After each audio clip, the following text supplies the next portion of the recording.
जय श्री माताजी. मी विजय व्यंकटराव कबाडे, सध्या additional SP म्हणून बीड येथे कार्यरत आहे. सहजयोग ध्यान धारणेबद्दल मी आज बोलणार आहे. प्रामुख्याने 2001 पासून मी सहजयोग ध्यान धारणा करतो आहे. विशेषतः मी विद्यार्थी असताना एकाग्रता असो किंवा स्मरणशक्ती असो, या काही म्हणजे मला प्रॉब्लेम्स होते. त्यासाठी कुठली तरी ध्यानधारणा सुरू करावी, मनस्वास्थ्य आपलं सुधारण्यासाठी काहीतरी ध्यानधारणा केली पाहिजे अशी मला गरज वाटल्यामुळे एका मित्राच्या सांगण्यावरून मी सहजयोग ध्यानधारणेकडे वळलो. केवळ सहजयोग ध्यानधारणा ही फ्री आहे हेही कदाचित त्यामागे कारण असेल. आणि साधारण 2001 पासून मी सहजयोग ध्यानधारणेमध्ये आहे.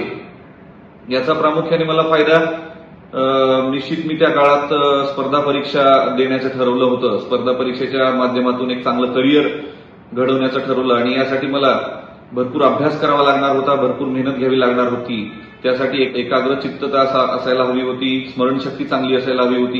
ही प्रामुख्याने माझी गरज होती. म्हणून मी सहजयोग ध्यानधारणा सुरू केली होती आणि याचा निश्चित मला फायदा झालेला आहे. मी पहिल्याच प्रयत्नामध्ये एमपीएससीच्या माध्यमातून सिलेक्ट झालो आणि आता साधारण मागच्या 10 वर्षापासून पोलीस खात्यात वेगवेगळ्या पदांवर काम केलेलं आहे. विशेषतः सहयोगाबद्दल सांगायचं असेल तर सहयोगाच्या माध्यमाने, सहयोगाच्या ध्यानधारणेमुळे आपलं मनस्वास्थ्य तर निश्चित सुधारतं, पण शरीर स्वास्थ्य सुद्धा आपलं सुधारतं. एक चांगलं प्रबळ मन, एक चांगलं प्रबळ शरीर घडवण्यासाठी खूप जास्त कार्यरत, चांगलं काम करतं. हे निश्चित मी स्वतः अनुभवलेलं आहे. मागील 10 वर्षापासून पोलीस खात्यात काम करत असताना जॉब प्रोफाईल बऱ्यापैकी व्हायब्रंट असताना मी खूप चांगल्या पद्धतीने काम करू शकलो आहे पोलीस खात्यामध्ये. आणि एक बॅलन्स्ड पर्सनॅलिटी, स्वतःची एक पर्सनॅलिटी बॅलन्स्ड ठेवण्यासाठी मला या ध्यानधारणेचा खूप चांगला फायदा झालेला आहे. या व्यतिरिक्त लहान मुलं असो, गृहिणी असो, विद्यार्थी असो, तरुण असो, सर्वांसाठीच सहजयोग ध्यानधारणा ही खूप गरजेची आहे, खूप चांगली आहे. कारण यामुळं आताच मी जसं सांगितलं, मनस्वास्थ्य तर सुधारतं, पण शरीर स्वास्थ्यही आपलं उत्तम राहण्यासाठी खूप चांगली याची मदत होते.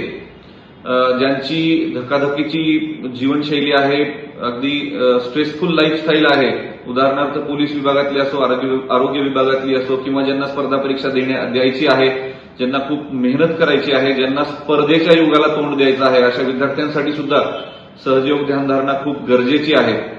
कारण यामधून आपली वैयक्तिक मानसिक प्रगती तर होते, पण शारीरिक प्रगती सुद्धा खूप चांगल्या पद्धतीने होते. अगदी टोकाच्या भावना यापासून आपण वाचू शकतो. यामुळे खूप रागिष्ट स्वभाव असो किंवा अगदी नैराश्यातून आत्महत्या असो, असे प्रकार तर निश्चित होणारच नाहीत. ध्यानधारणेचे कितीतरी फायदे आपल्याला पाहायला मिळतील.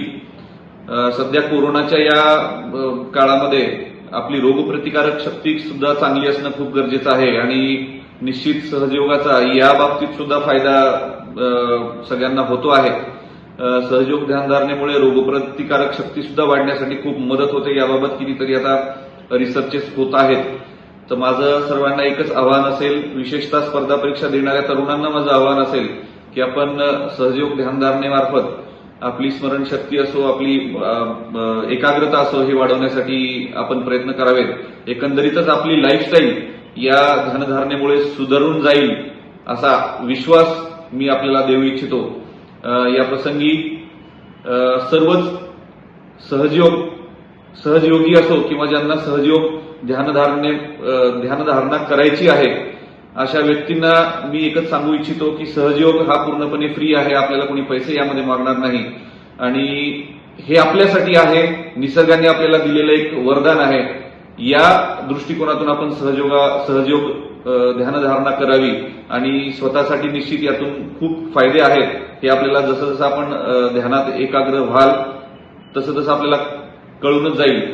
पण आपल्या आजूबाजूला असणाऱ्या सहयोगींच्या मार्गदर्शनातून किंवा सहयोगींना विचारून त्यांना काय फायदे झालेत याचा वैयक्तिक अनुभव सुद्धा जरूर घ्यावा, एवढंच माझं एक आपल्याला आवाहन आहे.